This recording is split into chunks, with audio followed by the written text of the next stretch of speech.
To kneel. Kneel, knelt, knelt.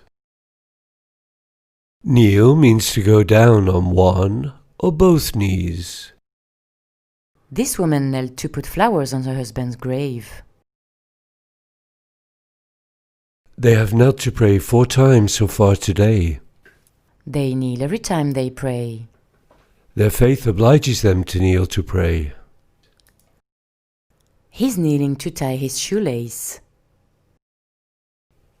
He often kneels to tie his shoelaces. She kneels to speak to him. He's old and can't hear very well. She always kneels when she wants him to understand what she's saying. They don't kneel to hug. They don't need to. He has to get down on his knees and kneel to ask her to forgive him. Kneeling is not doing any good. She tells him to get off his knees and leave. He's kneeling and faking an injury to get a little sympathy from her. Stop kneeling and stand up, she says.